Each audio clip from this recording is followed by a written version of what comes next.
প্রেমে গদ গাদা।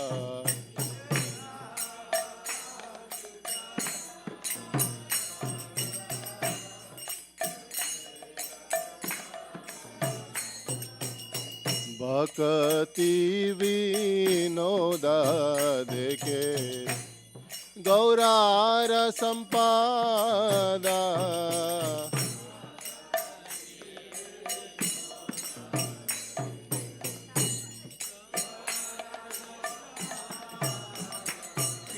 জয় জয় গৌরা চাঁদে আরতি কো শোভা।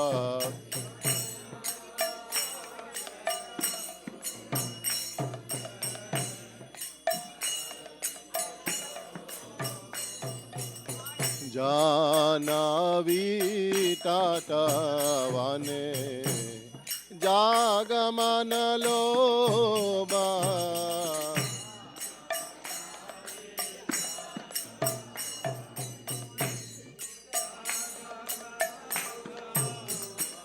जय श्री कृष्ण चैतन्य प्रभु नित्यानंदा।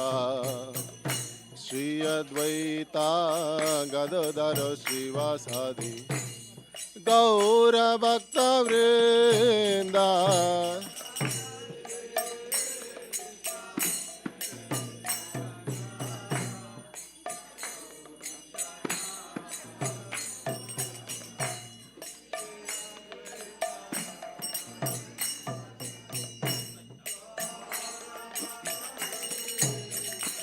जय श्री कृष्ण चैतन्य प्रभु नित्यानंदा।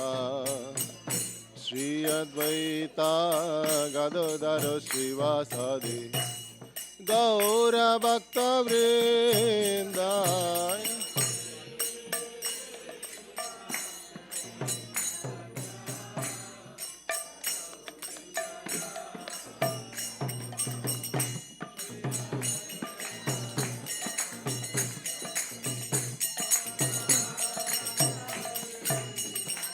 जय Shri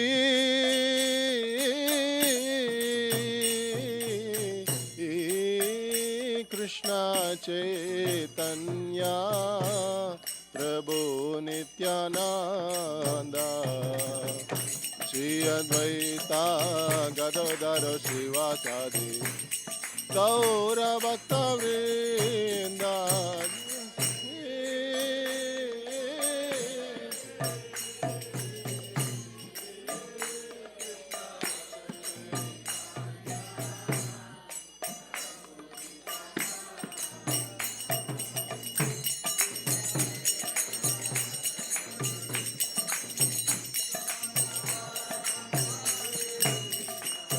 Hare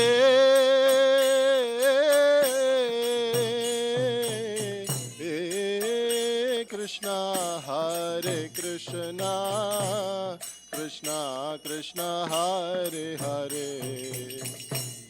Hare Ram Ram Ram Hare Hare.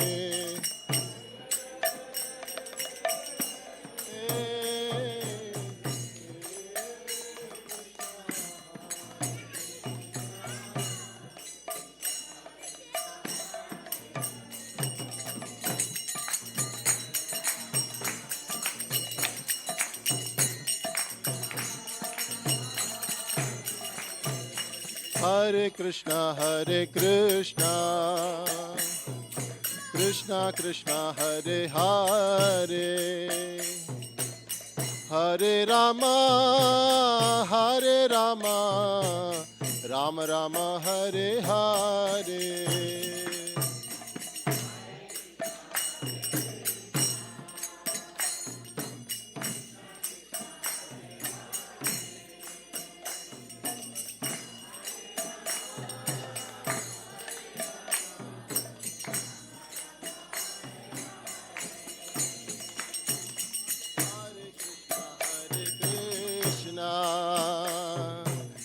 Krishna Krishna Hare Hare,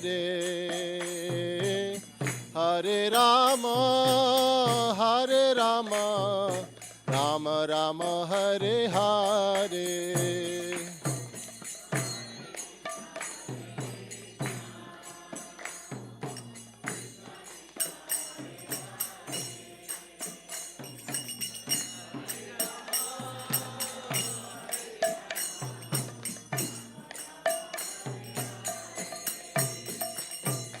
Hare Krishna, Krishna Krishna, Hare Hare, Hare Rama, Rama Rama, Hare Hare.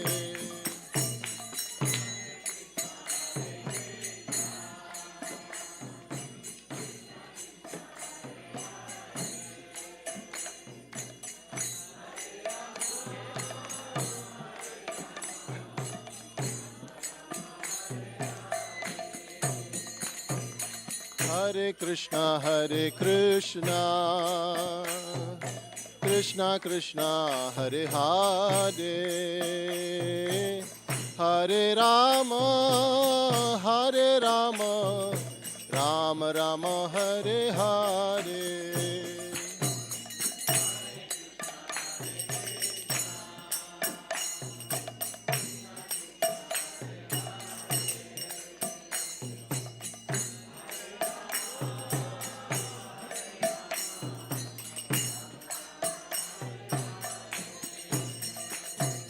Hare Krishna, Krishna Krishna, Hare Hare, Hare Rama, Rama Rama, Hare Hare.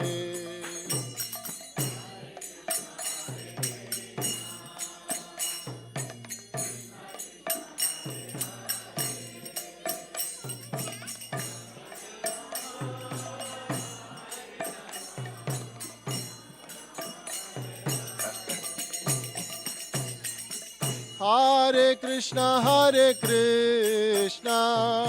Krishna Krishna, Hare Hare, Hare Rama, Rama Rama, Hare Hare. Hare Krishna.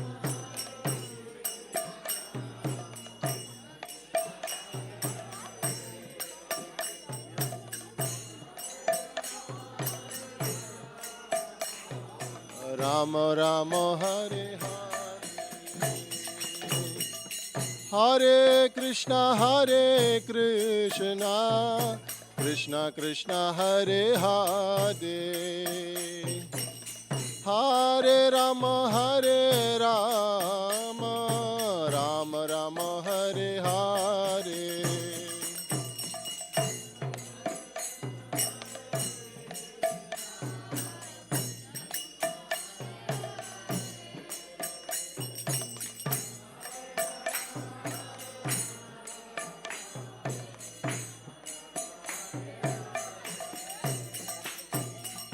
Hare Krishna, Krishna Krishna, Hare Hare, Hare Rama, Rama Rama, Hare Hare.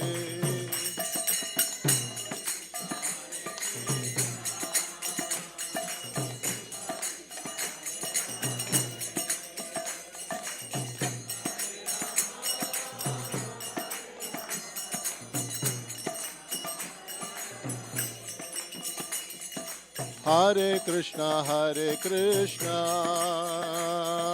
Krishna Krishna, Hare Hare, Hare Rama, Rama Rama, Hare Hare.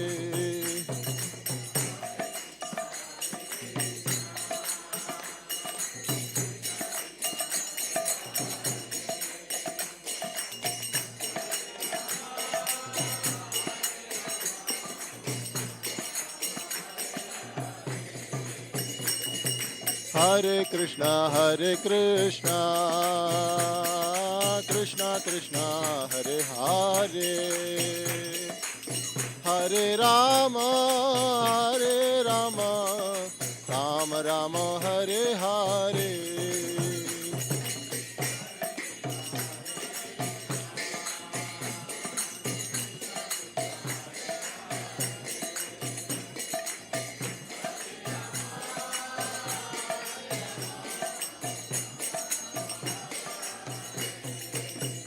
Hare Krishna,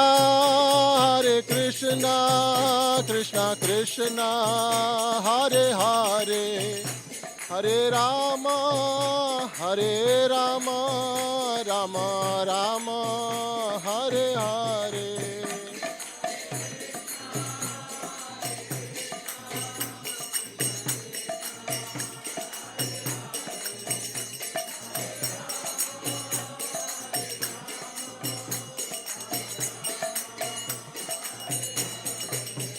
Hare Krishna, Krishna Krishna, Hare Hare, Hare Rama, Rama Rama, Hare Hare.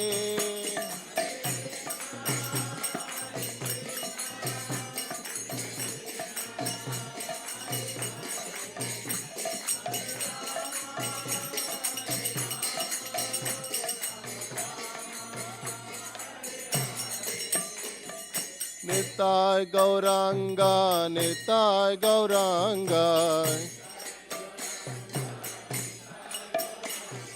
Nitai Nitai Nitai Nitai Nitai Gauranga. Jayo Sachinandana, Jayo Sachinandana, Jayo Sachinandana, Gaura Hari, Gaura Gaura Gaura Hari, Patita Pavana Gaura Hari, Jaya Nitai Gaura Sundar, Jaya Nitai Gaura Sundar, Nitai Gaura Sundar, Jaya Nitai Gaura Sundar.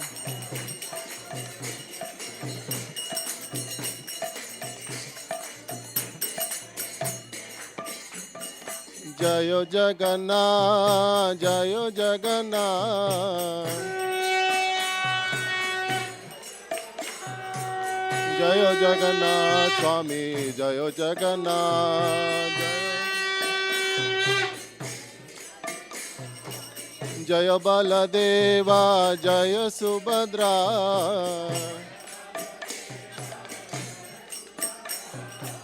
Jaya Baladeva, Jaya Subhadra,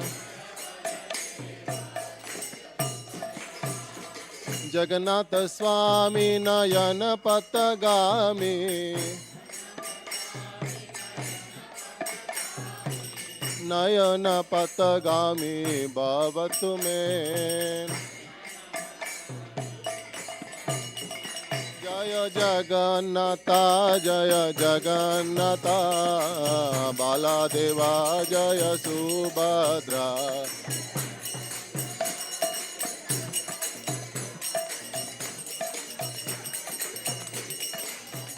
Jaya Radha Madhava, Radha Madhava Shri Radhe,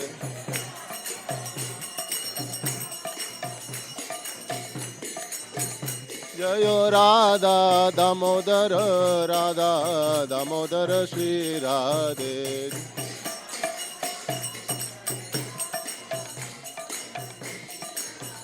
Jaya Yashoda Damodar, Jaya Yashoda Damodar, Yashoda Damodar, Jaya Yashoda Damodar.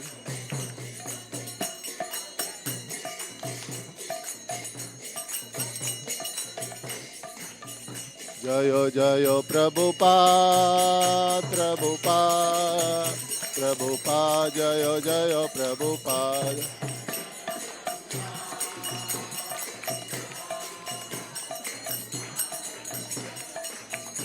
जय जय गुरुदेव गुरुदेव गुरुदेव जय जय गुरुदेव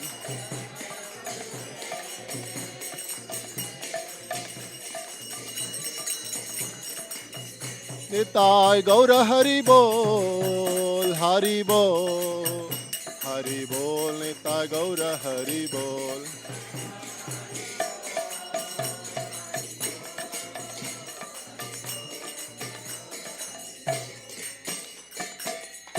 निताय गौर प्रेमानंदे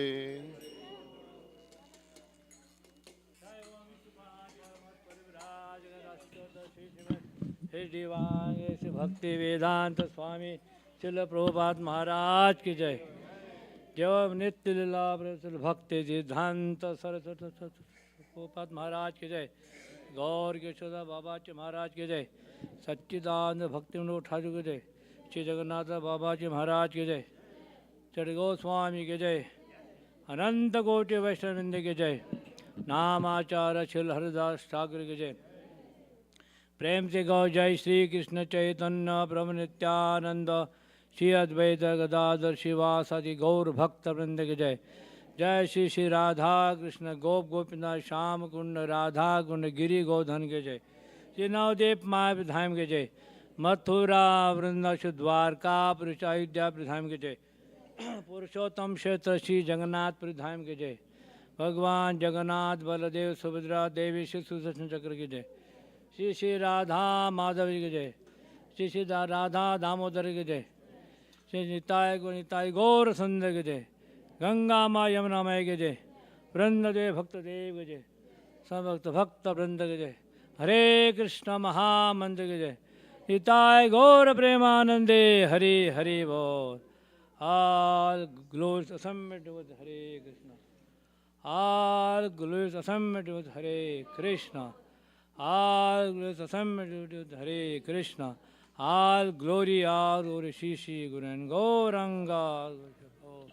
Path ki jai.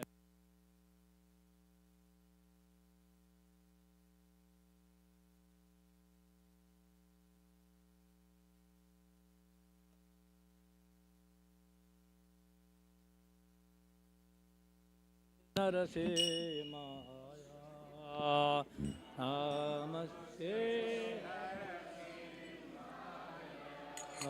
नमस्ते नरसे माया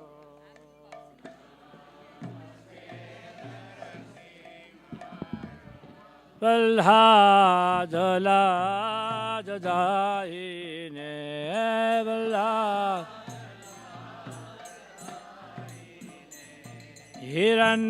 हिरण्याकाशे पूर्वाक्षा हिरण्याकाशे शीलटङ्कानखालाये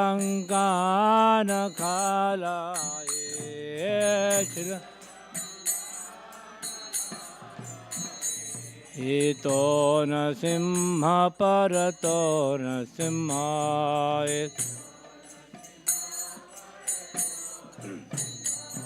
यतो यतो यामि ततो न सिंहाय बहि न सिंह हृदये न सिंह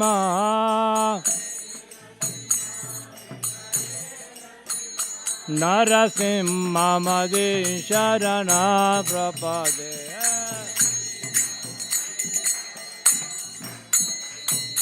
तव कर कमल बरीनाका अद्भुत सिंह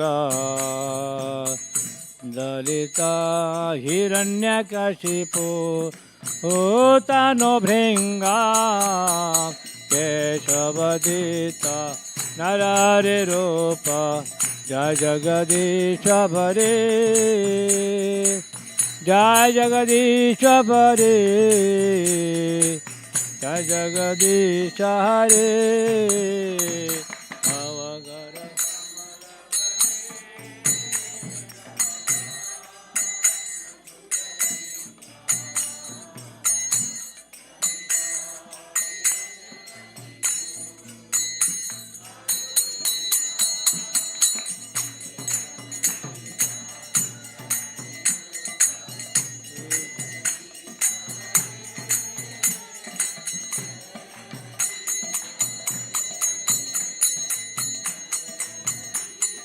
केशवदीता नरारे रूप जय जगदीश हरे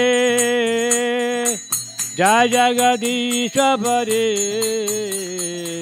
जय जगदीश हरे के दीता नरारे रूप जय जगदीश हरे जय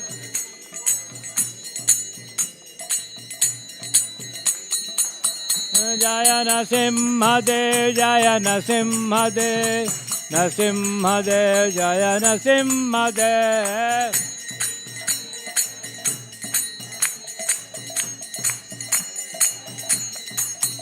जय प्रहलाद महाराज जय प्रहलाद महाराज प्रहलाद महाराज जय प्रहलाद महाराज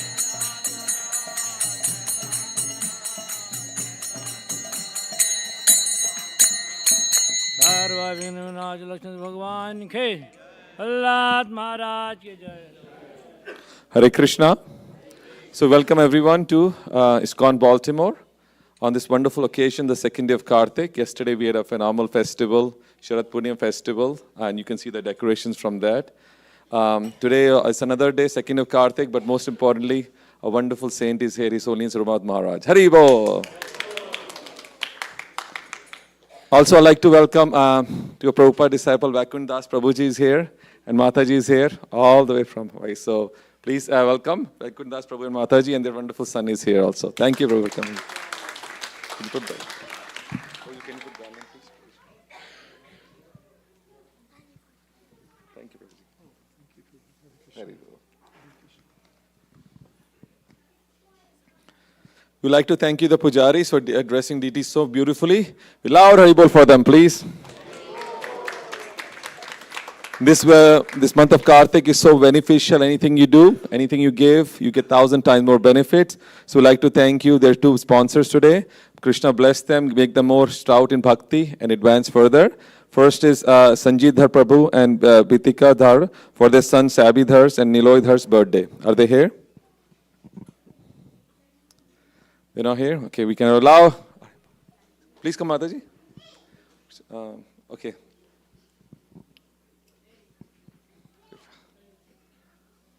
Okay, yes, Prabhu, please.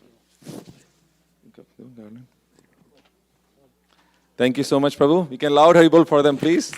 Hare Krishna. Please take some blessings, Prabhu. Please take some blessing, Mataji. Another is Gyan Narayan Das Prabhu, who's and family sponsoring today's feast. Are they here today? Please come, Gyan and Prabhuji. Okay, loud Haribol for them, please. Haribol. Thank you, Prabhu. Pray to Krishna that you keep serving like that. And on my wonderful Kartik, a lot of blessing. Thank you so much. Take some blessings, Prabhuji.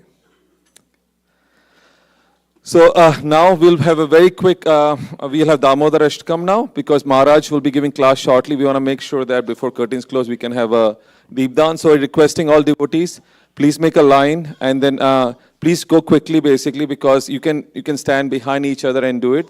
This way we can move faster. We want to make sure today's very amazing class. Maharaj has been in India, has very, very wonderful things to share, and we don't want anybody miss out. So let's keep this, of course, Damodar Ashtakam is wonderful, but we should keep it short and succinct so we can move faster, okay? So who's singing Damodar Ashtakam today? Okay. So we can make lines here, since this is all set up for them. So maybe you have to cut through here, basically, devotees. Move here, please. Can I help with the fire? You're already two people there already.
नमामीश्वरं सच्चिदानन्दरूपा लसत्कुण्डलां गोकुले विराजमानां Namami. बजा बजा उधर उधर पीछे पीछे।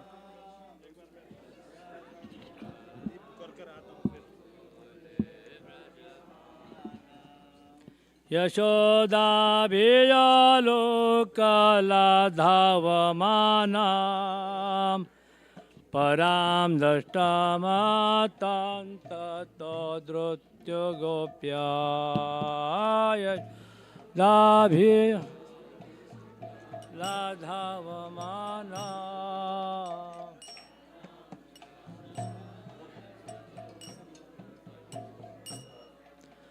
रुदां तमोहो नेत्रयुग्मां रजन्तां कराम्बुजयुग्मेन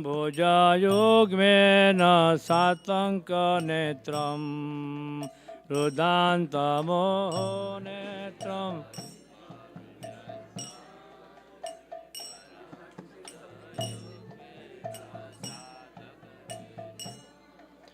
मूश्वासकम्पत्रिरेकाककण्ठ स्थितग्रैवं दामोदरं भक्तिबद्धा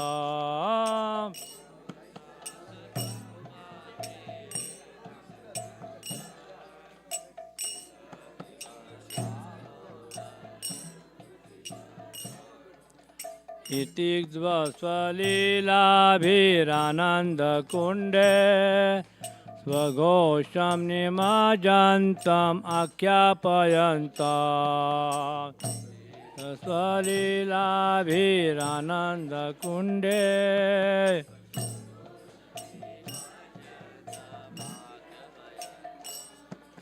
तद्येषु तग्नेषु भक्तजितत्वं पुनः प्रेमतत्त्वं शतावृत्ति वन्दे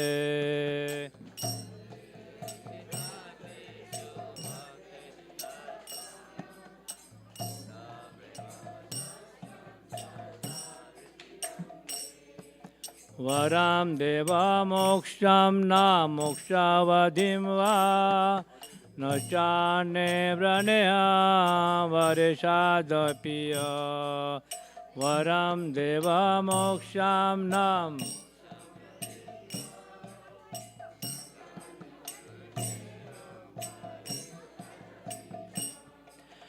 इदं ते वपूर्णात् गोपालबालं सदा मे मनश्चाभिरास्तं किमन्ये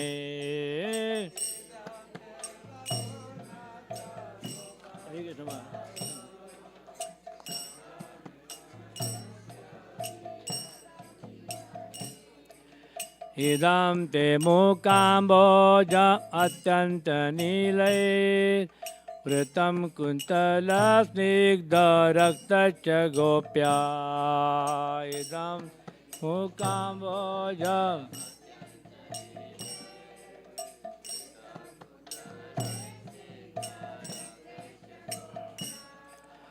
मोचुम्बितं बिम्बरक्ताधरं मे मनस्या विरास्तामलं लक्ष्यलाभै मोच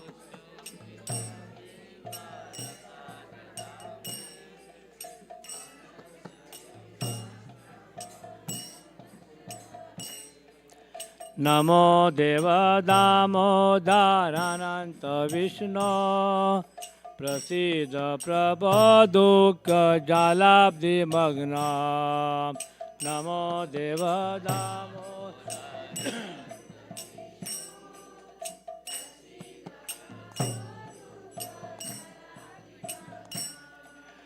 कृपादृष्टिवृष्ट्यातिदिनं बतानो ग्रहाणे च मामग्नदशदृश्य ग्रहान्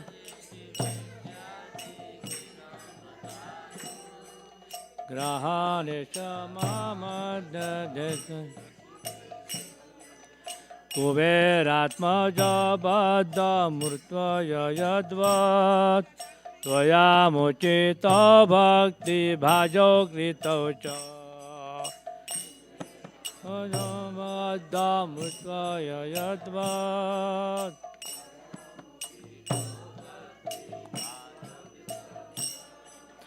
तथा प्रेम भक्तिं स्वकामे प्रयच्छ नमोक्षे ग्रहो मे दामोदरेह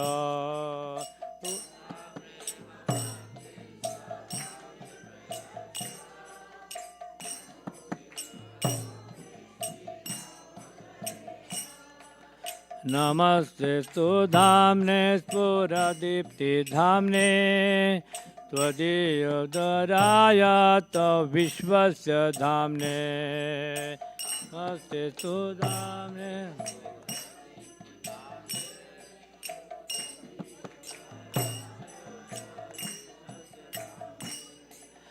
नमो राधिकाये त्वदीय प्रियाये नमो अनन्तलीलाय देवाय तुभ्यम् नमो राधिकाय त्वदीय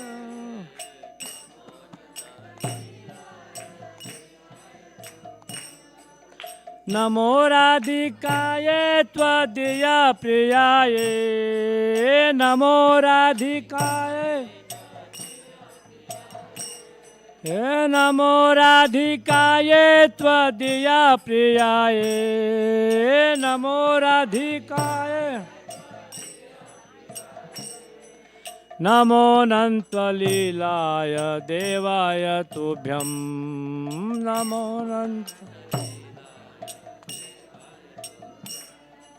नमो अनन्तलीलाय देवाय तुभ्यम्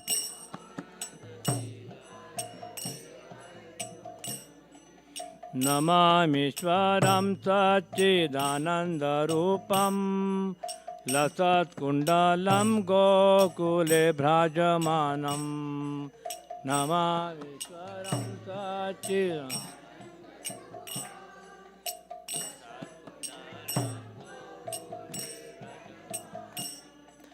यशोदाभियोगलोकलाधवामनं परां दृष्टम् अतन्ततो धृत्य गोप्या ताभियोलोकला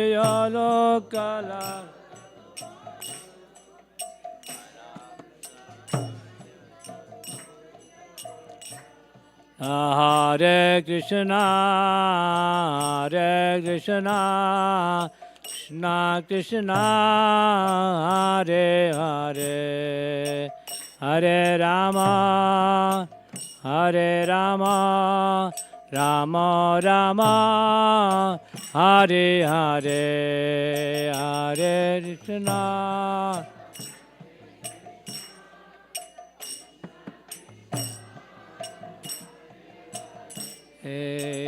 हरे Ram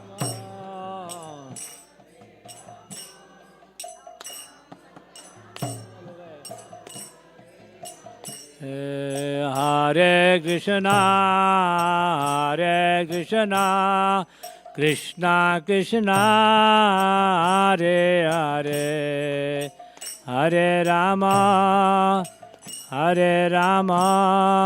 Ram Ram Hare Hare Hare Krishna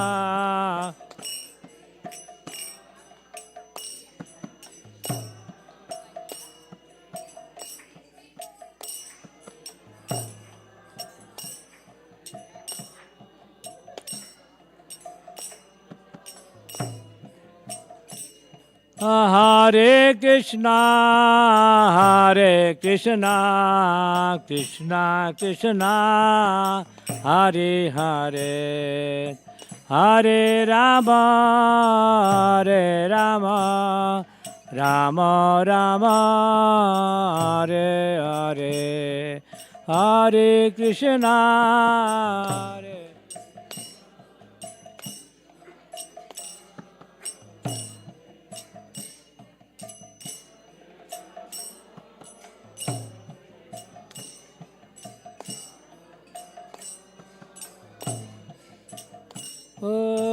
Hare Krishna, Hare Krishna, Krishna Krishna, Hare Hare, Hare Rama, Hare Rama, Rama Rama, Hare Hare, Hare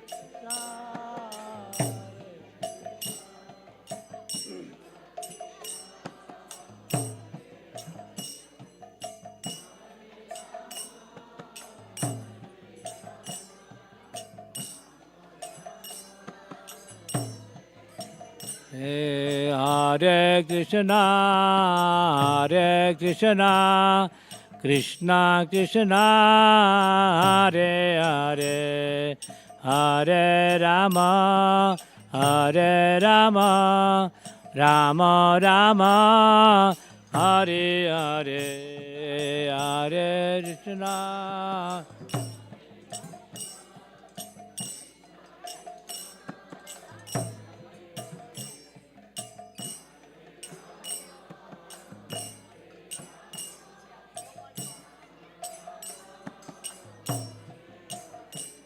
Hare Krishna, Krishna Krishna, Hare Hare, Hare Ram, Ram Ram, Hare Hare, Hare.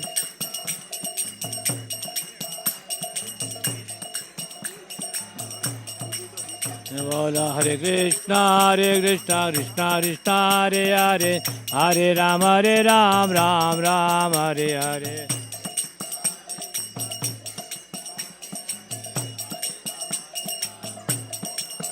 Jaya Damodara, Jaya Damodara, Damodara, Damodara.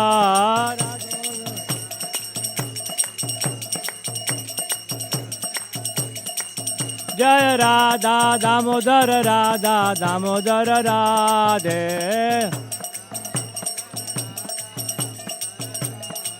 Jaya Jaya Prabhupada, Prabhupada, Prabhupada, Prabhupada.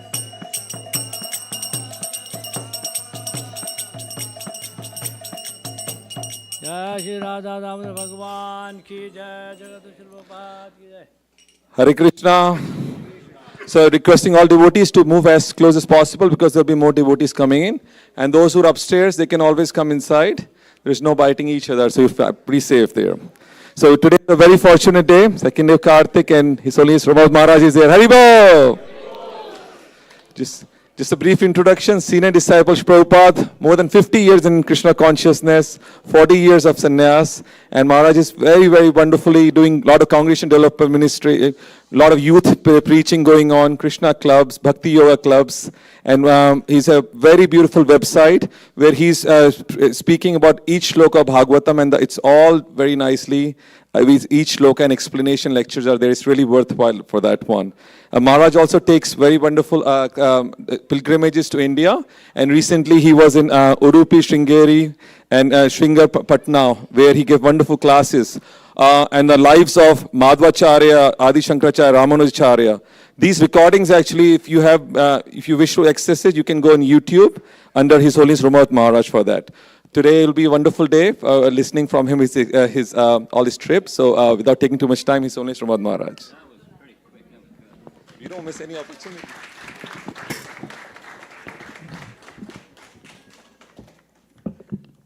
White garland. Yes. Sharpanima.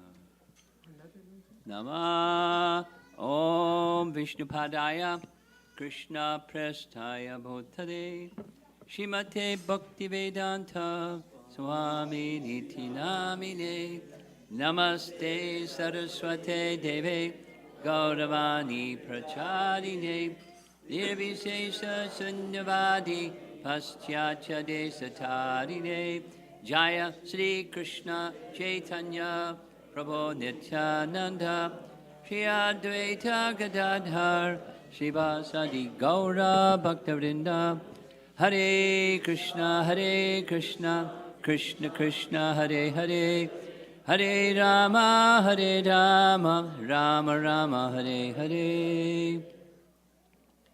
How many here have been to Udupi?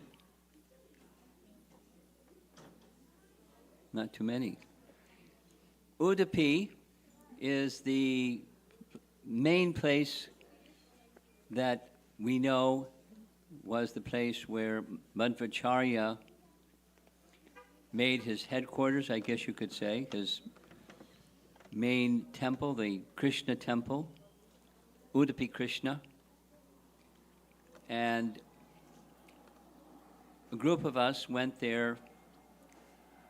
Part 1 and part 2 was Chaitanya Mahaprabhu's South India travel, from Chaitanya Charitamrita. He traveled from Puri, heading in a southerly direction along the eastern coast, and then went all the way down to the bottom of India and came back up around. And where we ended the last time was in Udupi, so we started in Udupi. And what you're going to be seeing this evening is from that first day, the history of Udupi, and a little bit about who is Madhvacharya. He's a very important person in our line for many reasons, one of them being Brahma Madhva Gaudiya Sampradaya. He, Madhvacharya, like Ramanujacharya, Nimbarkacharya, and Vishnu Swami, they were the ones who gathered together the teachings of their sampradaya and assimilated them in a comprehensive form, and thus Brahma Madhva Sampradaya. And then Chaitanya Mahaprabhu came subsequently in that same line, and he embellished, or he, from the trunk, this is the metaphor that's used, from the trunk of the Madhva, Brahma Madhva line, Chaitanya Mahaprabhu generated a branch, or shakha. Shakha Bade. Bade means difference. So there's some distinctions in the teachings of Chaitanya Mahaprabhu, yet the tree from which those teachings are derived is the Madhva line. So he's a very important person, and Udupi is a very nice place, and we're going to spend some time together. A topic that we don't hear so much about, but it's good to know about our predecessor Acharya, Madhvacharya, and a little bit about his place and the beginnings of his life. Now there's somewhere floating around, I don't know, Nilamata, but you do receive, there's a link if you want to hear any of the 10 days of classes with 450 people attending. They're all recorded. Many of them have visuals like this. So if you're interested, you can send it around. Okay, it's done. Okay, history of Udupi and an introduction to Madhvacharya. Udupi, does it show you where Udupi is on the map? There's the state of Karnataka on the western side of India, and Udupi is right along the coast. You'll see some more maps shortly. But where it is, how it's described, generally speaking, it's the southwestern coast of all of India. And this map gives a picture of Karnataka, Goa, and Kerala. All those places are just west of a long mountain range called the Western Ghats. And to the other side is the Arabian Sea. And it's also sometimes known as the Malabar coast. And it's also known as Parashuram Kshetra because Parashuram, it is said, after he did what he did, the chopping kings 21 times and all that, this is the place where he went. And it's said, after his main mission of stopping the tyranny of wicked kings, he wanted to go to a secluded place. So it was so secluded it was underwater. And it said he requested the ocean. There's some further details, but he requested the ocean for a strip of land, Samudra. Samudra said, sure. And the arrangement was he threw his parachute, that's a chopper, and as far as he threw his chopper into the sea, that much of the sea receded, and that became his place, Parashram Kshetra. And so that area that we just showed you on the map, that's Parashram Kshetra, another name of the place. And in this Parashram Kshetra, two great acharyas were born. One of them is Shankaracharya, who chronologically appeared before Madhvacharya, and then his nemesis, or a strong opponent, was Madhvacharya. And pictured with Shankaracharya, we visited Sringeri Math, the headquarters of Shankaracharya. That was an interesting experience. So that we could have a first-hand understanding of what's the place like. And pictured here with him are four sannyasis, and the four sannyasis were placed in four principal temples or headquarters, and he was in the fifth. So these are the four sannyasis that were principal followers of his. And Madhvacharya universally is pictured like this. And you all know what that means, right? Dvaitavad, as opposed to Mayavad. Dvaitavad, there's a long story, won't go into philosophy because we're just going to take a look at the place and a little bit about his life. A little bit the teachings. Celebrated in his teachings are what came to be known as Pancha Beda. Beda again means difference. So here's the five. Pancha means five, besides Pancha, it means five. So the living entity and God, different. Dvaita. Living entity and God. Living entity and other living entities. Living entities in material nature. Varieties of material nature, material nature, material nature. And God in material nature. So there's five. And systematically, he would establish this Dvaitavad with these five different distinctions.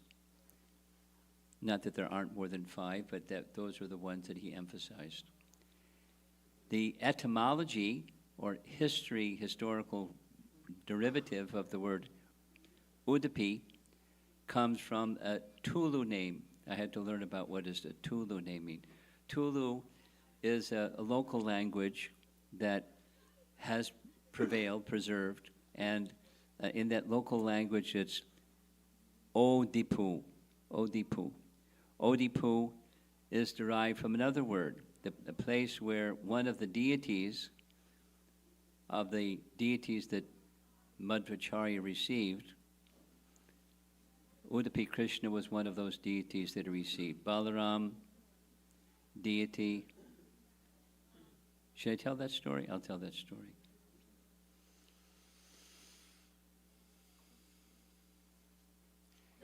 One day, Madhvacharya is already a sannyasi, and he wanted to take his bath in the sea, which is close to where his ashram is, but it's a bit of a walk. So he was walking, and something started moving inside him. He started feeling a transcendental emotion of calling out to Krishna. And in his being who he is, he began composing some prayers or stotras in glorification of Krishna. They're long ones, and they eventually became known as the Dvadasha stotras. And he felt, along with the stotras, he felt, I'm going to meet Krishna today. And he did, in his deity form. So as he's walking, he got to the sea, took his bath in the sea, And he was sitting, thinking of Krishna in these 12 prayers that he was composing. And he saw a ship that had been stuck, grounded in a sandbar. And he was compassionate. And so what did he do? He waved his cloth. And by waving his cloth, because he's the son of Vayu, or an incarnation of Vayu, the ship got dislodged from the sandbar. And then he made a motion with his hand for the captain of the ship to bring his ship to the shore. The captain brought his ship to the shore. He somehow understood how this happened. He found Madhvacharya and expressed deep gratitude and said, I'd like to express my gratitude in the form of giving you a gift. You know, cultured people may want to do that sometimes.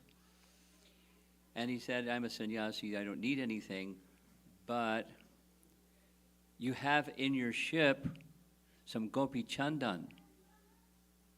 Everyone knows what Gopi Chandan is. And he said it's in the hull of your ship because it was humongous. It was for purpose of ballast. Ballast is when you're at sea, the ship moves, you put something heavy in the bottom, that's ballast, so it doesn't tip so much. That's ballast. So 30 men tried to pick up this big chunk of Gopi Chandan. They couldn't pick it.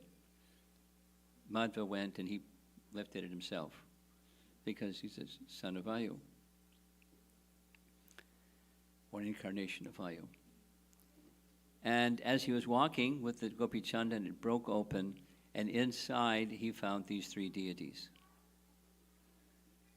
One of the deities was established right at this place. That's why I'm telling the story.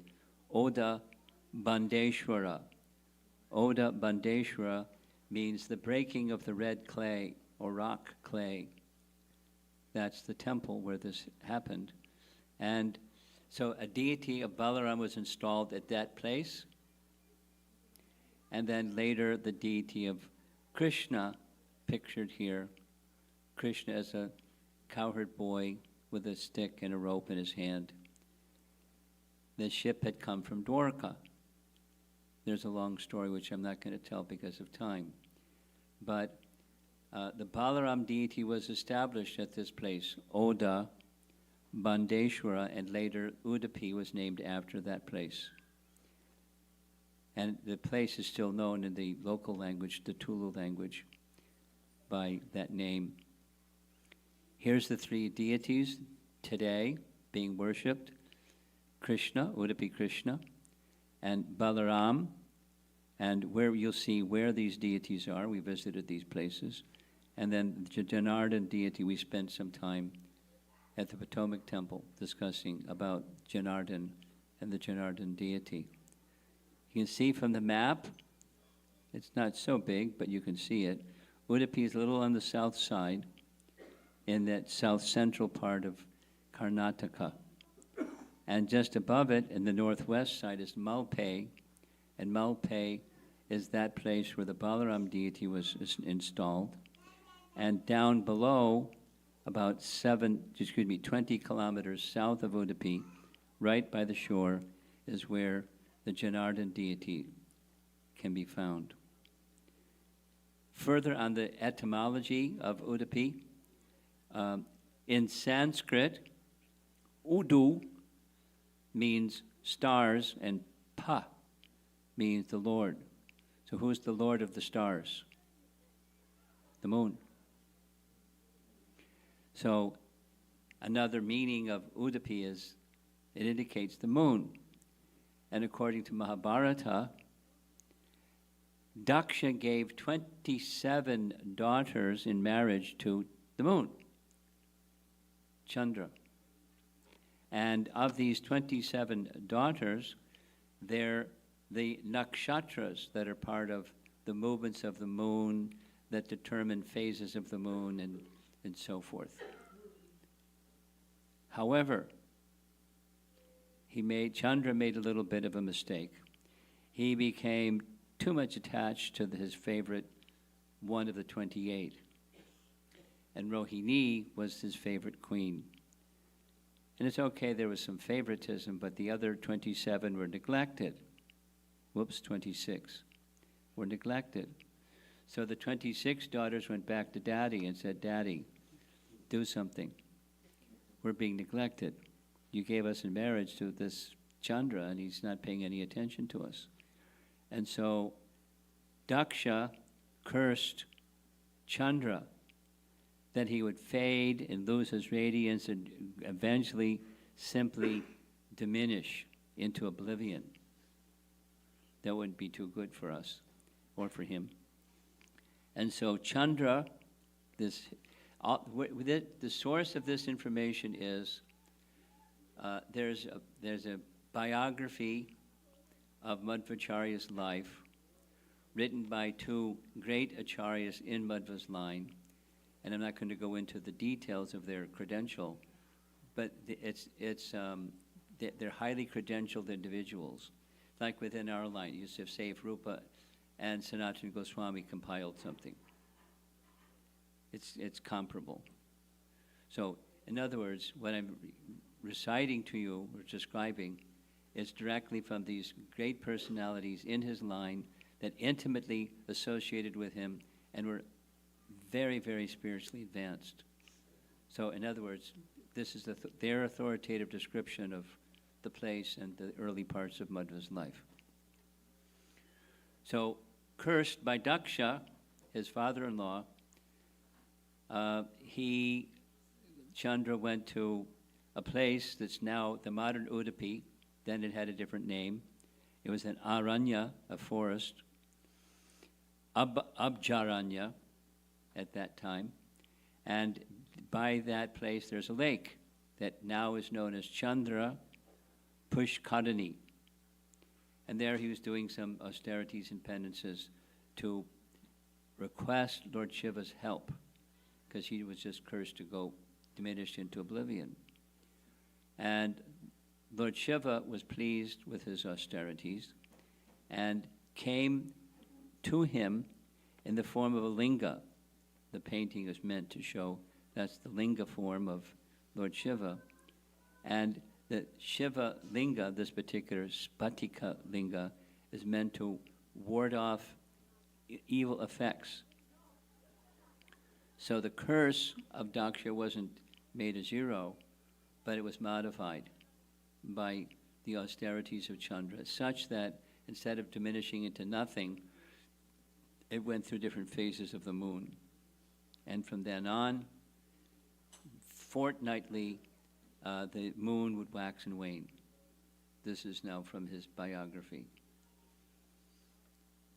Lord Shiva then, as a result, became Udapa Nath, one of his names, the Lord of this place, or Chandreshwara. Lord Shiva is the Ishwara of Chandra, because he protected him. And there's a temple in Udupi today, Chandra Muleshwara, celebrating this particular pastime that took place in Udupi, that during the time this event occurred, it was just a forest. Then there's another very celebrated part of the history, and as you see, there's a deity of Lord Shiva, but you'll hear something more. It's not just a deity of Lord Shiva, it's a deity of a combined Lord Shiva and Parshuram. And here's the history. A classical name, another one of the names of Udupi, the city, the place, is Rajata Pitapura. Rajata, in the local language there, means silver. Pitta means altar, and Pura means a city. So it's a city, or Udupi is a city, where there's a silver altar. And there's some history behind the silver altar upon which this deity of combined Lord Shiva and Parshuram rests. You're going to hear the history shortly. So this name, one of the names of Udupi, Rajata Pitta Pura, means that it's the city of the silver altar. And here's the history. On top of that silver altar is a deity known in the local language as Ananteshwara Linga. The pedestal, the altar, and the linga are housed in the temple of Ananteshwara. It's a very celebrated temple. And if you go to Udupi, or as you hear or read more about Udupi, you'll come to know much, much, much more about this particular deity in the particular place. There were brahmanas called Shivali brahmanas that also identified this as the Shiva belly, or the silver Shiva. So here's the deity with different lights. And here's the history of how this came to be. There was a substantial Brahmana community, still today, known as Shivali Brahmanas. And the place also has this name because of the Ananteshwara temple. So here's how the silver pedestal came into being. Long, long ago, the history of the place says there was a celebrated king. And that celebrated king was named Rama Bhoja. And Rama Bhoja was a virtuous king, and he was ruling very nicely, and he had a desire to expand his kingdom. But he wanted to expand his kingdom starting with a religious performance. So the religious performance, as you see in the painting here, was an Ashvamedha Yagya. And as is the culture and tradition, when a king wants to do a yagya, what does he do? He goes and plows the area where the yagya is to be performed. And the priests that were going to perform the yagya identified an area west of this particular temple, Chandra Mauleshwara Temple, west of that. And as he was preparing to plow the field, something very unfortunate happened. The unfortunate thing that happened was there was a snake that got caught in the plow, and the snake died, instantly killed. So King Rambhoja was in a lot of anxiety. I mean, some people don't mind killing other living entities, but this king is a virtuous king, and he did. He said, this is a very inauspicious beginning of a very auspicious event that's meant to expand my kingdom. I've committed a sin in the course of trying to execute some religious affair. So he became deeply shaken. And day and night, he prayed to Parshuram, because it was already Parshuram Kshetra. Parshuram was in this place before he became king. So combined prayers to Lord Shiva and Parshuram, because Shiva has snakes ornaments around his body, Nagabhushana. Austerities and prayer, and he feel deeply repentant. So one night, in a dream, both Parshuram and Lord Shiva appeared and ordered him to relieve yourself of this sin of having killed the snake when plowing the field in order to prepare it for the yagya. You should do three things. First, build the silver pedestal. Place it at the center of where the yagya was to be performed. Next, construct 4 temples of snakes around Udupi. Interesting request, huh? And then, here's a tough one, donate your weight in gold to pious souls. And he began immediately doing all these 3 things. So one of the first things is he placed a silver pedestal in the center of the sacrificial arena. And that's where the name comes from, Rajata Pitapura. And it's on top of that silver pedestal that the Ananteshwara deity was placed. So then he gave his weight in gold in charity to qualified brahmanas.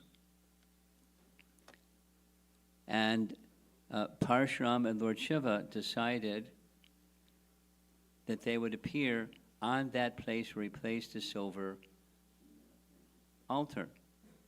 And that's this Ananteshwara deity, combined Parshuram and Shiva. It's a celebrated place in Udupi today, and there's a lot of history leading up to today centered around this deity and the silver altar on top of which it rests. In Mahabharata, there's some indication that Udupi had some role in Mahabharata times. It is said that when peace missions all failed, and it was certain that there was going to be a war, then kings from all directions were invited to take sides. So the Pandavas came to visit the king of Udupi and asked him which side did he want to join. And he said, I don't think I'll join either side. Rather, I'll take the responsibility of feeding all the soldiers on both sides. Very generous of him. And so, sure enough, that's what he did. And at the end of each day, some soldiers remaining, some soldiers were dead. And the king of Udupi made arrangements with the kitchen to make the exact amount for the remaining soldiers on both sides. And this happened meal after meal after meal. And the king of Udupi would personally sit by the side of Krishna and Yudhishthira and serve them their meal. So after some time, the Pandavas became a little curious. He seems to know exactly how much meal to make each day, although it's different each day. So the Pandavas went to the kitchen, and they asked the kitchen, how do you know how much to prepare? And the cooks replied, the king tells us how many meals to prepare. He knows how many are going to be killed that day, so he knows how many will be there for dinner. And so he orders us to cook for this many. The Pandavas were really surprised. So they went to the king and said, how do you know how many people are going to die? And the king's reply, very interesting. Every day when I serve Krishna and Yudhishthira, I take note of how many peanuts in the pudding he eats. And by noting how many peanuts in the pudding that Krishna eats, I know how many soldiers are going to die. And then I subtract that from, what were soldiers from yesterday, and that's what the meals are. So then the Pandavas went to Krishna and said, this is in his biography, Madhvacharya's biography.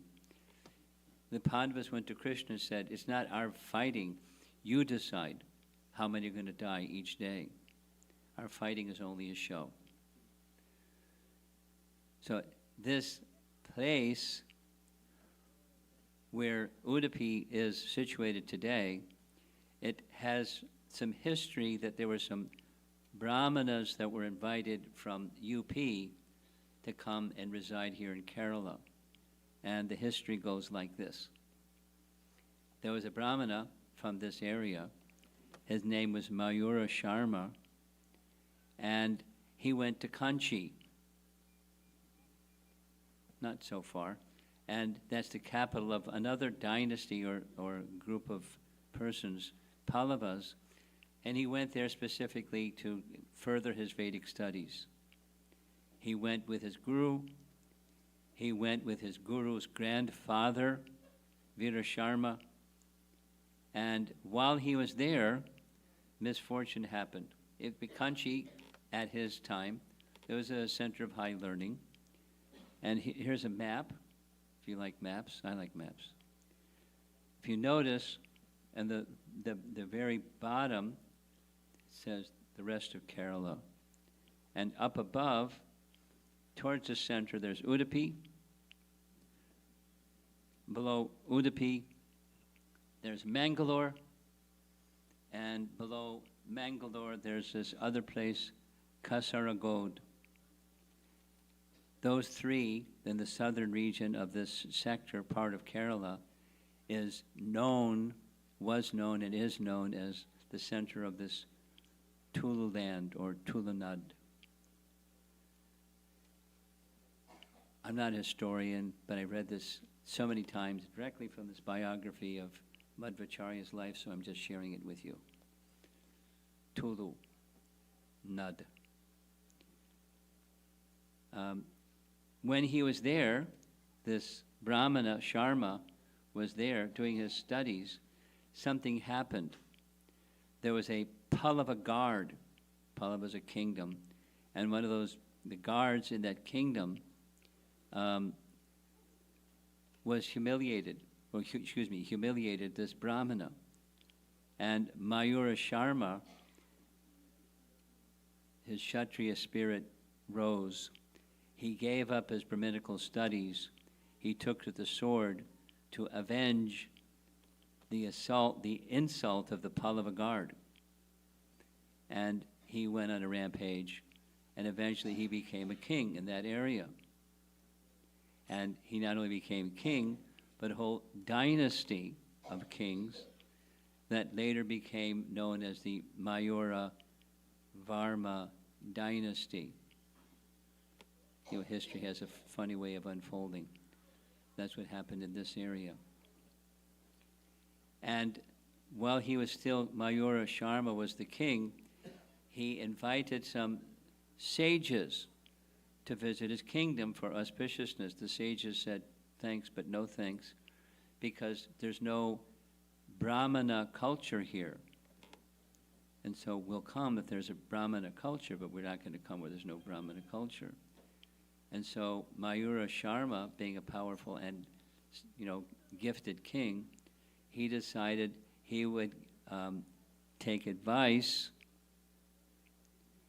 from 18 miles west of a city in UP. Do you know where this place is? Bareilly? Is that how you pronounce it? Bareilly. In UP, and there was a huge Brahminical community there. 32,000 Brahmins were invited to come and reside in his kingdom, and he would take care of them. Apparently made an offer that was hard to refuse, and so they migrated from UP down to this Tulu area.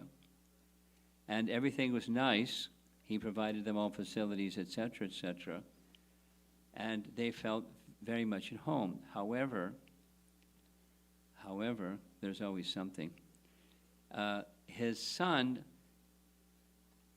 ascended to the throne, and his son didn't have the same kind of regard for the Brahmanas. In fact, they were a little neglected. And he neglected them, and neglected many things. So in course of time, his father, being a very qualified king, wasn't matched by the son. And so, because the son was a little weak, the ministers were vying for competition and supremacy, and the Brahmanas felt neglected. So they didn't want to stay. So they went back to where they came from. And notice the direction that they're moving in. They're moving away. And after some time, because there's not qualified Brahmanas, and the young king, the prince, now young king, is not so competent yet, they returned, and now the young son, taking full charge of the state affairs, realized he made a big mistake because auspiciousness was no longer in his kingdom, the auspicious that was brought by his father. So, seeing his mistake, what did he do? He went to those same brahmanas that had gone back to UP and made an appeal. I'll do better this time because I was young and inexperienced and I understand it was a big mistake. Please come again. So many of them came and not all of them remained. Remember the number previously was 32,000. Then now the number has shrunk a bit. But some number of them stayed, and while staying there, they adjusted to the culture and the generations that followed, and they developed their own dialect, a Brahmana type of dialect, and many of the traditions from their past were imported or transported into this new place where they were residing. And the Ananteshwara temple still had its prominence. You remember the Ananteshwara temple? It's a combined form of Lord Shiva and Parashuram on top of a silver altar. And that deity, Ananteshwara temple and deity, became the center of their culture. And 272 families, instead of 32,000, remained. This is like a history class. But it's part of understanding the ground in which Madhvacharya appeared. What's Udupi? What's the big deal about Udupi? Why did it become the place that it became? There's history behind it. Madhva's parents belonged to this community. And they were a prominent family in that community amongst the Shivali Brahmanas. And in fact, the Bhagavata Sampradaya means in this group of Brahmanas that came from UP, they had a tradition that they placed great importance upon Srimad Bhagavatam, which Madhvacharya did also, as did his parents, as did the whole community, as did the history of that group of Brahmanas. Very strong emphasis, because Brahmanas may have different emphasis. This group of Brahmanas, strong emphasis on Srimad Bhagavatam. And that emphasis on Srimad Bhagavatam became like standard amongst the Brahmana community at least. Now comes Shankaracharya in this period of time. Shankaracharya had a different idea, and he was very vigorous in promoting his different idea. And according to the Madhvas, I'll just read, the Padma Purana version of the associate of Shiva, empowered by Shiva to spread impersonalism, is Mula Shankaracharya.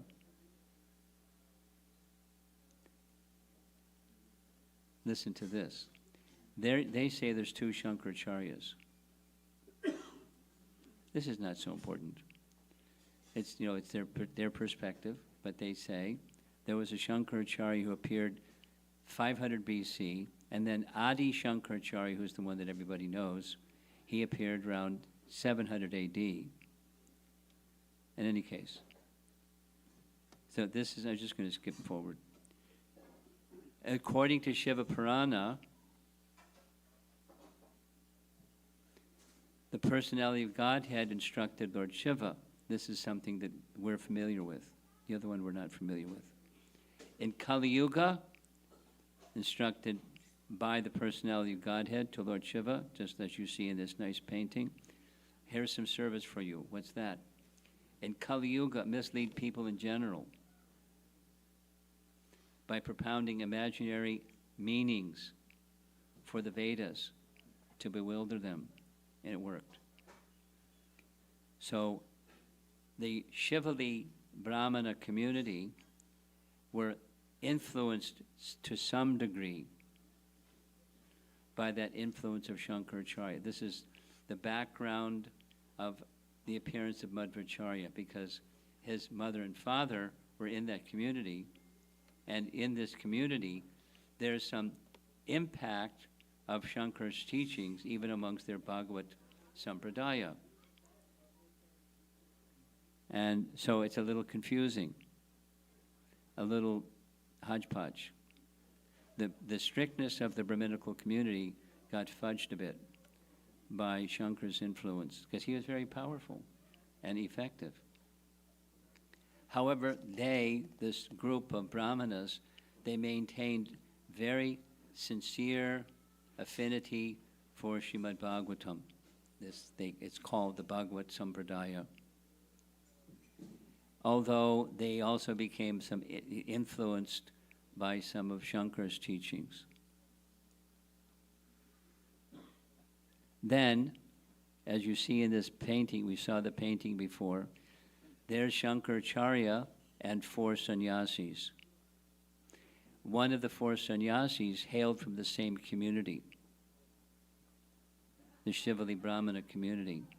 So Shankaracharya gave an instruction to this Hasta Malaka Brahmana to go to this area and do your thing. Bring it to this set of teachings, this Advaita teachings.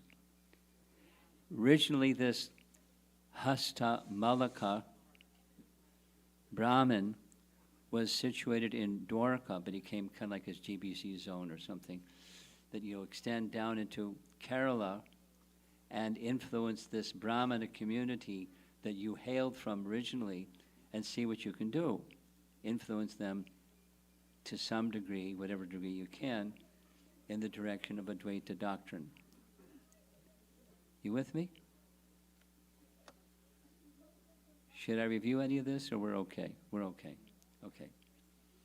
This is just getting some history of how Madhvacharya became Madhvacharya, and what's Udupi, and what was it before, what is it at the time of Madhvacharya's appearance. So it's a Brahmana community that hailed from UP. They were invited by a king to come. The son of the king neglected. They went back. He said, no, please come, I've made a mistake. They came, and some settled in this area. And they maintained many of their previous UP practices, particularly their affinity for Srimad Bhagavatam. Then some more time passed. One from their community had become a follower of Shankaracharya. Shankaracharya said, influence these people that's part of the community that you're from to adopt Advaita teachings. And he did. And they became a little befuddled. Not completely. They still had the root of the Srimad Bhagavatam. But they also became somewhat influenced. As you see on the screen, this Hasta Malaka was designated specifically by Shankaracharya to propagate Advaita doctrine in this place amongst the community that he was from. Hashtamukha, because part of what Shankaracharya did is part of his teaching, Panchabheda, not Panchabheda, excuse me, 5 different deities. What's the term, Pancha? Pancha Upasana, thank you. Pancha Upasana. So his teaching, I don't know if this is going to resonate so much with everybody in the room, because I don't know everybody in the room. But the main teaching of Shankaracharya is the absolute truth has no qualities. However, many people have some idea of form and qualities and characteristics and so forth. So as a means to get people to the no qualities position, nirguna position, he acknowledged and became part of his doctrine or procedure that people could worship any one of 5 deities, Pancha Upasana. The purpose of that Upasana worship was to connect them to the form that they had a liking for, with the teaching that says eventually you'll go beyond the form to the formless. Now you see it, now you don't. It's like a shell trick. But, that was the teaching. And so this same personality, Hastamalaka, is said in Udupi established a deity of Venugopal. There he is. But that's one of the 5 deities that, according to Shankara, one may worship with the explicit idea of going through form to formless. And so he and his followers, those who were strictly adherents to him, particularly in the same Shivavali community that Madhvacharya was born into, there's a whole procedure. Worship, worship, worship. When you become qualified, ritualistically, you take the deity in a procession and throw the deity in the ocean. Yuck. And then when you throw the deity in the ocean, now you're qualified for nirguna worship. Saguna to get to truth.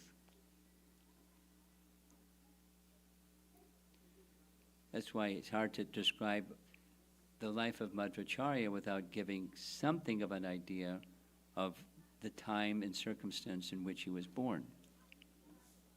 So in this place that's in Udupi, this Ananta Mutt that's run by the Shivali Brahmanas, his father, Madhvacharya's father, was from this place.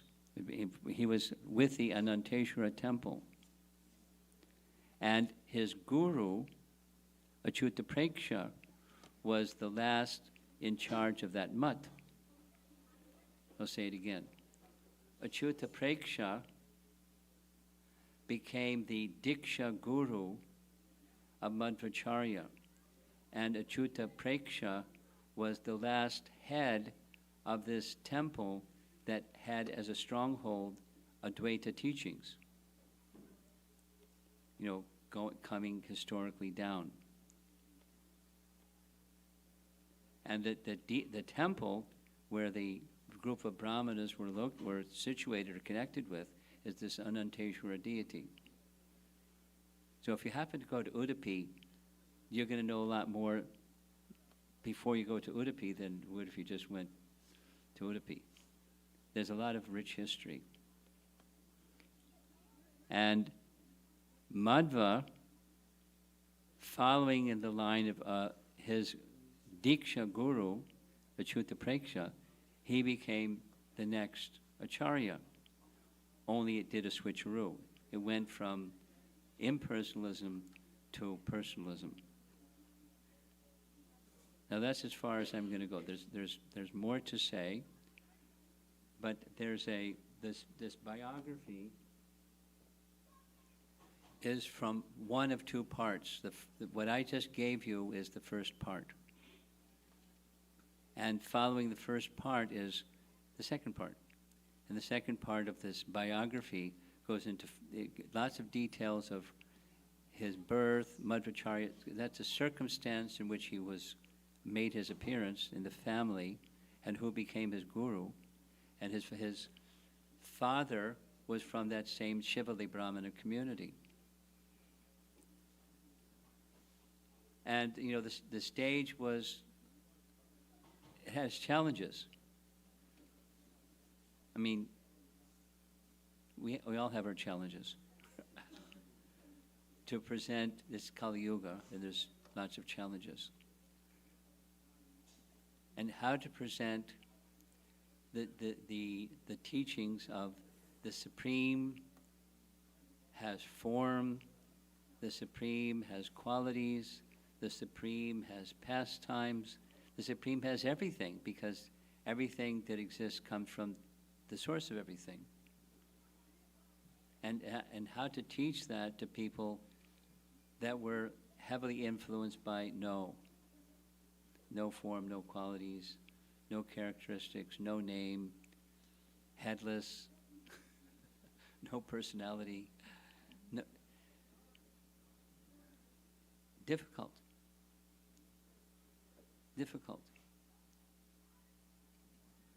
And Chaitanya Mahaprabhu chose to appear in the line of Madhvacharya.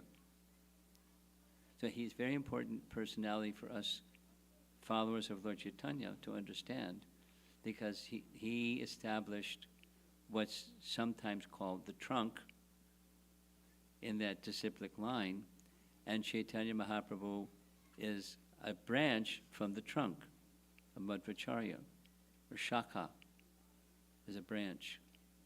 And there's many similarities, and there's interesting distinctions between the branch and the trunk from which the branch comes. So this isn't going to be a philosophy discussion. This is a Sunday feast program.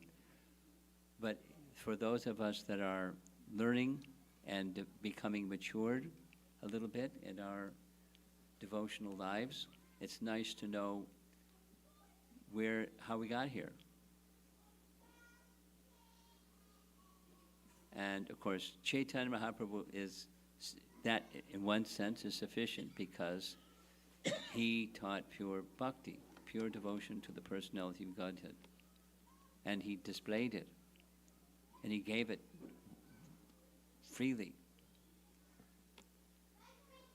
It's also nice to know, doctrine-wise and history-wise, how he appeared in Madhva's line. There's much more to say. In Madhva's line,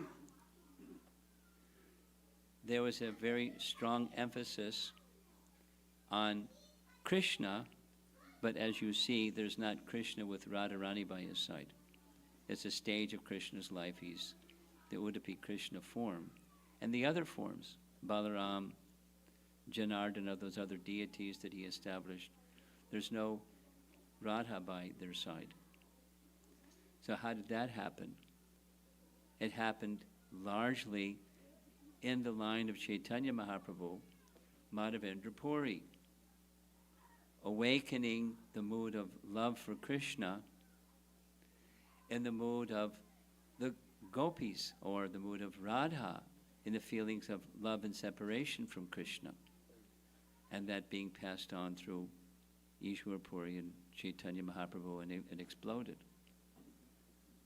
And that became the teachings that we received. Now, it's the same Bhagavatam as going back in history, the Shivali Brahmanas came from. But there's a unique flavor or perspective or rasa that's appreciated by those in Chaitanya Mahaprabhu's line, the Shakha Bade branch of the tree of Madhvacharya. So it's good to know the tree that we came from. And there's more to say, but we spent 10 days doing that. So if you're interested to hear more, the history and the personalities and the places and the sannyasis and what their contributions were, that's all in this recorded material. It was a lot of research to get all this together, and a lot to prepare and to present. So if you're interested, you can take some time, take a look, and learn, educate yourself about our history. The last thing, the reason for going, I've said at the beginning, this is when Chaitanya Mahaprabhu was taking his travels for 2 years in South India, ostensibly he was looking for his brother who had taken sannyas, but omniscient Chaitanya Mahaprabhu knew his brother had already departed this world. So it was the purpose was different. The purpose was distributing love of God, as he did everywhere he went. So we went to these places because Mahaprabhu went to these places. And we're remembering Mahaprabhu throughout because he's the giver of pure love of God in a very unique way. And then there's some history connected with each of these places and how he involved himself with these places and lifted those who he visited.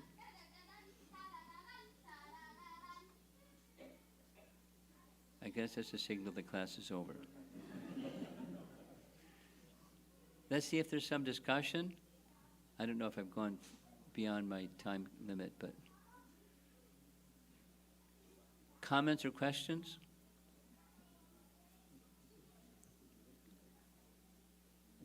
Here, you want this one? No. Okay.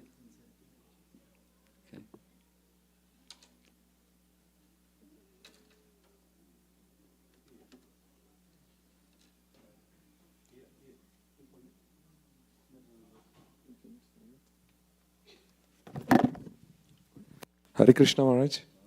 Krishna, you found it. Such wonderful explanation. I think we know about Madhvacharya, but the way methodical, how he explained our ancestry, it's just mind-boggling. So very well organized. Thank you so much. Maharaj, question, you were mentioned that in Krishna Math, one deities were Ananteshwara and the other one was Venugopal, right? Which were from the Shankaracharya, which they brought to Krishna Math, right? No, not from Shankaracharya. That was there before Shankaracharya was there. The deity had an older history. But Shankaracharya influenced those who were running that temple, and they became influenced by his Advaita doctrine. But the temple was there before. Thank you. Yeah.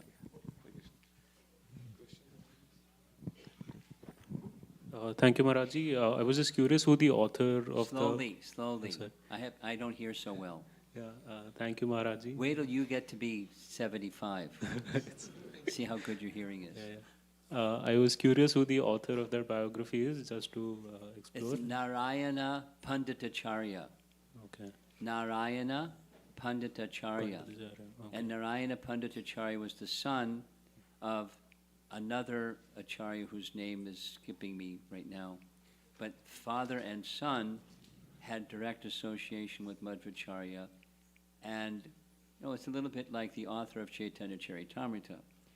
He wrote, having heard from Raghunath Das Goswami, who heard directly from Swarup Damodar. So it's that kind of like, that close. They had first-hand experience of being with Madhvacharya. So, Narayana Panditacharya. Okay. And thank you for that. And so were Adi Shankaracharya and Madhavacharya contemporaries, or did No. They before Madhvacharya was Shankaracharya. They weren't contemporaries. Okay. But his influence was there through, because he only lived for 48 years.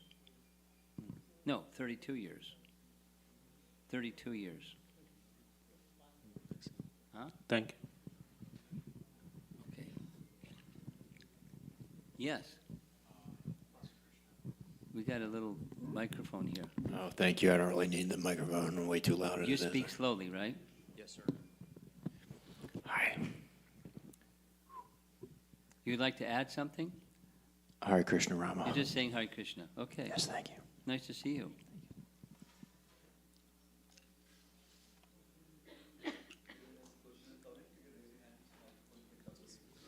In the back. Hare Krishna Maharaj, I have a question. Madhvacharya also wrote commentary on Vedanta Sutra, and Yes. We have Govinda Bhashya. So Yeah. what is the need for one more commentary on Vedanta Sutra in the same line of succession? What is the key? Because of the differences.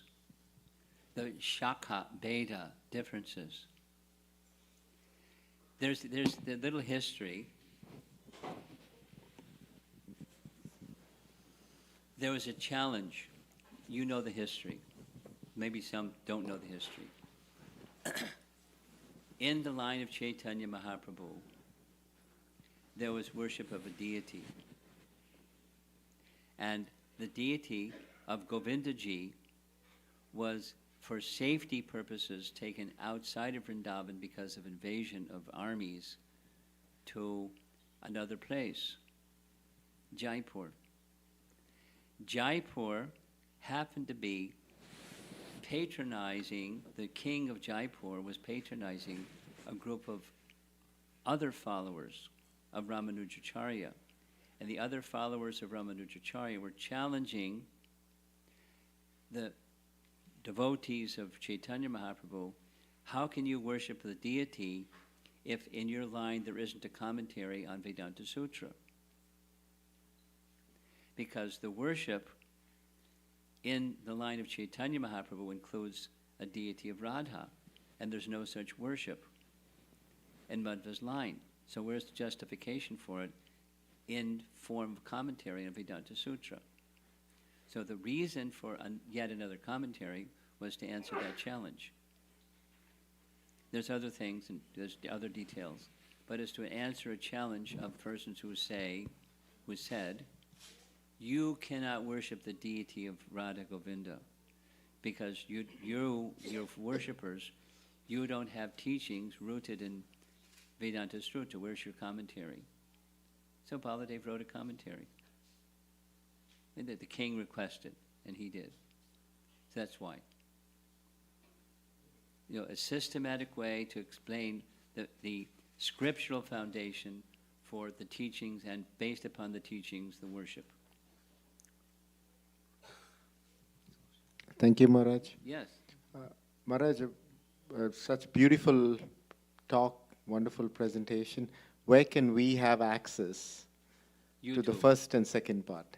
Oh, YouTube. Oh, both Yeah. first and second No, part? not just the first and second part. There's 19 parts. Okay. Thank you, Maharaj. Anyone else? With similar, most of them, not all of them, because some of the places we were, they weren't places to have images.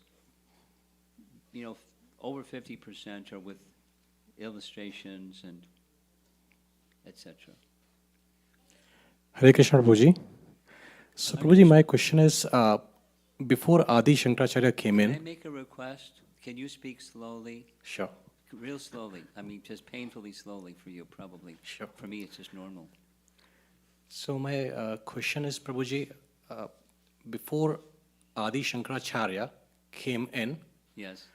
Bhakti probably was the first priority for people, right? Yes.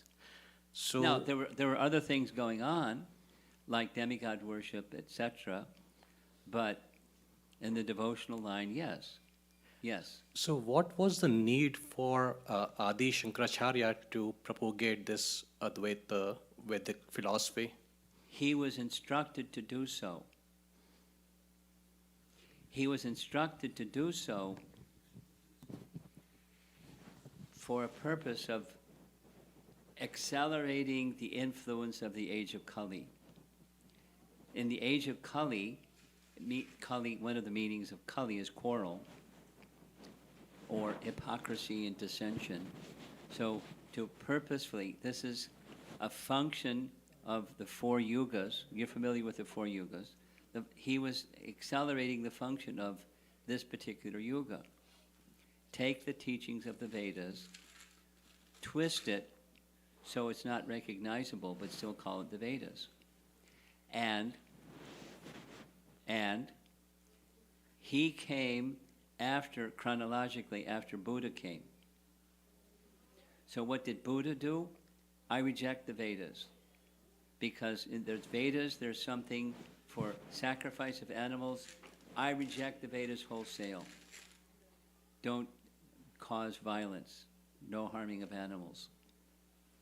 So that was in place. He was a powerful incarnation of Krishna. So to reinstate the Vedas as authority, that was one of his functions.